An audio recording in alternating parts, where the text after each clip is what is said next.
Hello friends, welcome back to Surabhi science hub. आज हम लेने वाले हैं nucleus from NCERT 11th।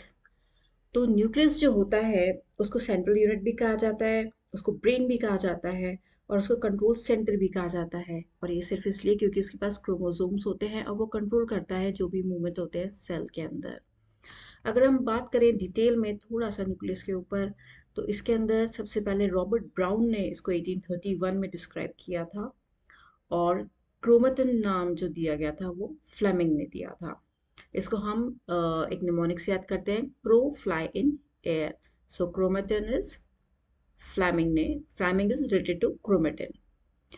Non dividing state में अगर हम देखें तो इंटरफेस जो न्यूक्लियस होता है उसके अंदर न्यूक्लियोप्रोटीन फाइबर्स मिल जाएंगे जिन्हें क्रोमेटिन कहते हैं। न्यूक्लियर मैट्रिक्स होता है, न्यूक्लियर होता है, यानी आपको एक प्रॉपर क्रोमोसोम का स्ट्रक्चर नहीं मिलेगा। वो तभी स्टार्ट होता है जब सेल डिवाइडिंग फेज में आ जाता है।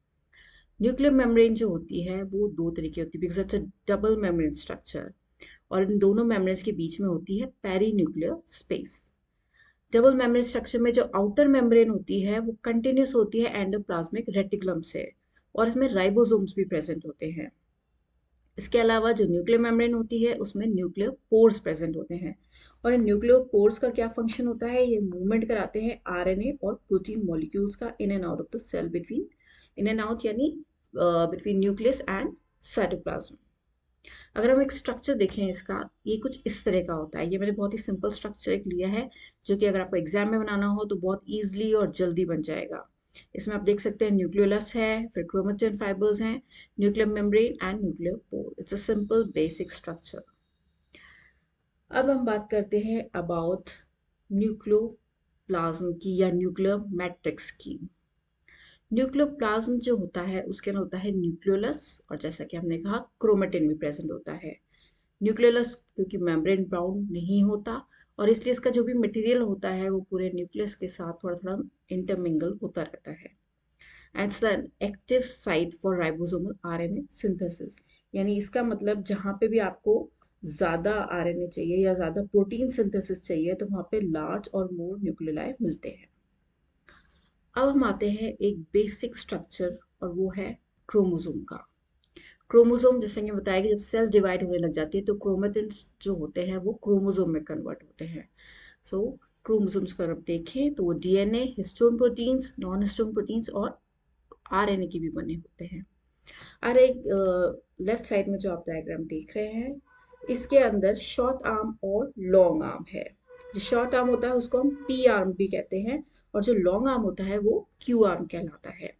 जो बिल्कुल एंड में जाता है वो टीलोमेयर होता है, और इसके अंदर एक सेंट्रोमेयर भी होता है।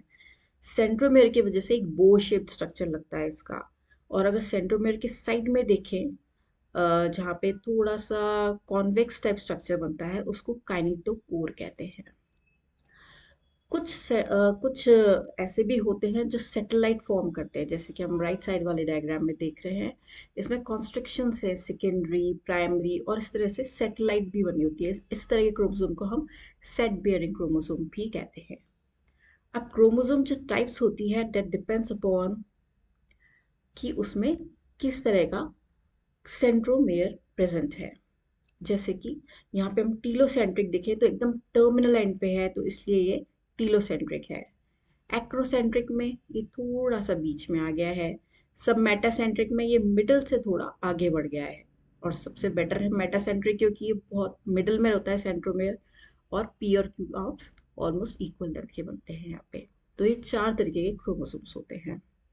तो ये था हमारा न्यूक्लियस। अगर आपको और डिटेल जानना है तो प्लीज़ मुझे बताइएगा। मेरे चैनल को लाइक शेयर सब्सक्राइब करना ना भूलें। मिलते हैं नेक्स्ट वीडियो में एक नए टॉपिक के साथ। तब तक के लिए